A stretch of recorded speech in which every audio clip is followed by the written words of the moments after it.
Olá, neste vídeo traremos para você algumas dicas do que seja identificador persistente no mundo digital.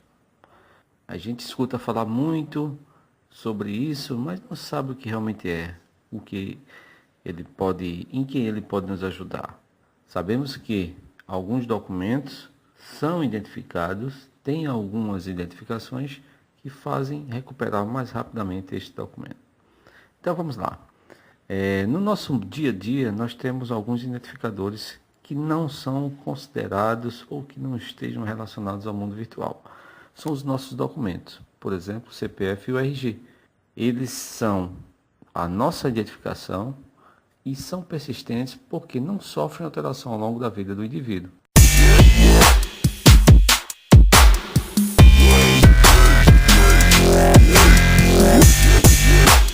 Mas vamos então ao que nos interessa. Vamos recuperar um recurso digital na internet. De repente, obtemos como resposta a seguinte página, a seguinte mensagem: arquivo não encontrado, página não encontrada.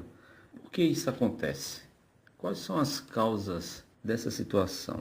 Como resolver esse problema? Será que o link foi desatualizado? Será que o link foi removido ou foi renomeado? O que é que podemos fazer para que isso não aconteça? Bem, uma resposta mais aceitável para a solução deste problema são os identificadores persistentes. Mas o que realmente são esses identificadores persistentes? Como é que eles atuam? Como é que funciona? Quais são os esquemas que existem? Existem esquemas? Quais são os tipos? Para que servem? E como conseguir esses identificadores? Vamos ver agora o que são os identificadores e aí nós teremos realmente uma resposta para essa solução.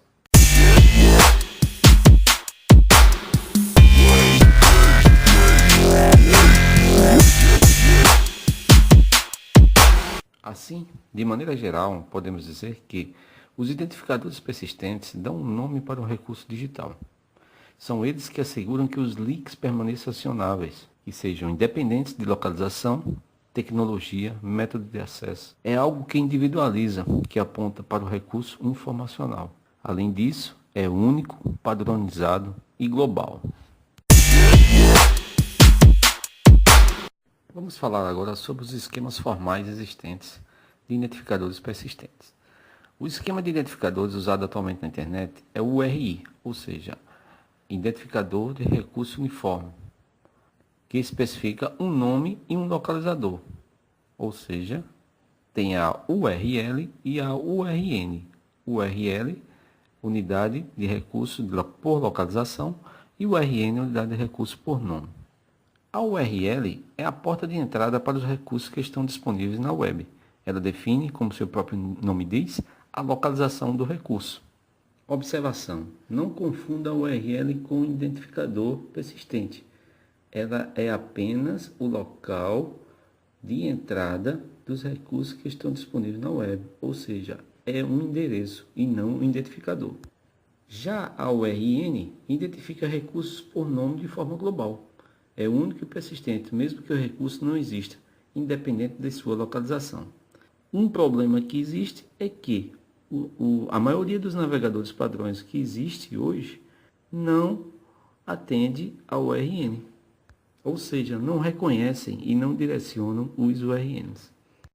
Outros esquemas existem também, como por exemplo o persistente URL, chamado PURL. Esse esquema foi desenvolvido pela OCLC. Existe também o Handle System. É um sistema distribuído de grande alcance, voltado para a identificação persistente de objetos digitais e outros recursos na internet, desenvolvido para aplicações no domínio das bibliotecas digitais. E um recurso bastante conhecido chamado DOI, Identificador de Objetos Digitais. O DOI provê uma infraestrutura administrativa para gerência e identificação persistente de objetos digitais, que possuem atributos de propriedade intelectual no ambiente da internet.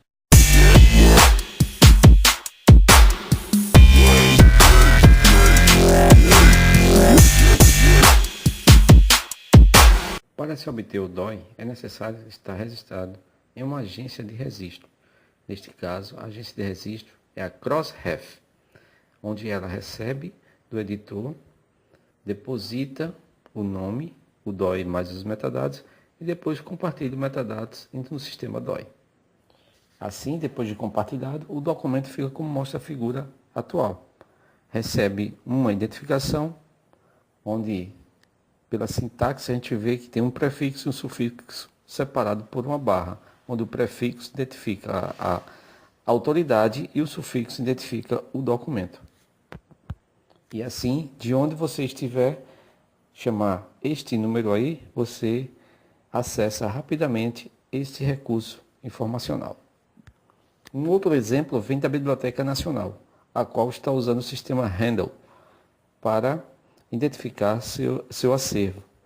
Estamos apresentando uma fotografia do Instituto Butantan, me parece, e a qual está atrelado ao Handle 20500-121-51/5138, onde acontece da mesma forma do DOI. Antes da barra existe a autoridade e após a barra o nome do atributo atribuído ao recurso. Uma observação importante com relação ao DOI é que o mesmo vai além de ser um simples identificador, abrangendo também os desafios de gerenciar o comércio eletrônico, as questões ligadas aos direitos autorais para objetos digitais publicados na internet, controle de transações e ainda facilitar a comunicação entre os editores e seus clientes. Nesse sentido, o DOI se constitui uma resposta à crescente preocupação dos produtores de conteúdo quanto à proteção de direitos em redes eletrônicas abertas.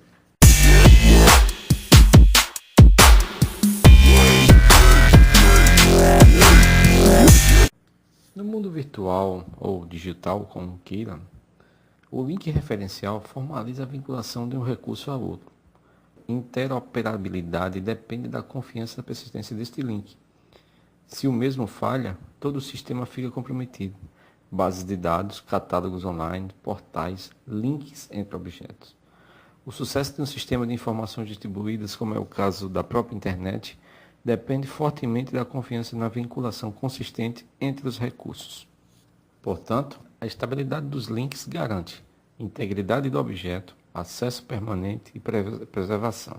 De forma mais geral, pode-se afirmar que a identificação persistente é uma característica-chave das bibliotecas digitais, de arquitetura aberta e interoperáveis, pois viabilizam uma variedade de transações que incluem busca distribuída, recuperação, seleção e o uso de objetos digitais.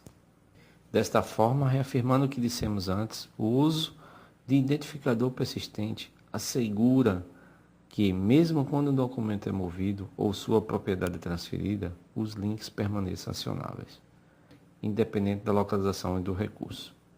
Assim, pessoal, a gente termina este vídeo esperando ter ajudado a compreender um pouco mais sobre identificadores persistentes.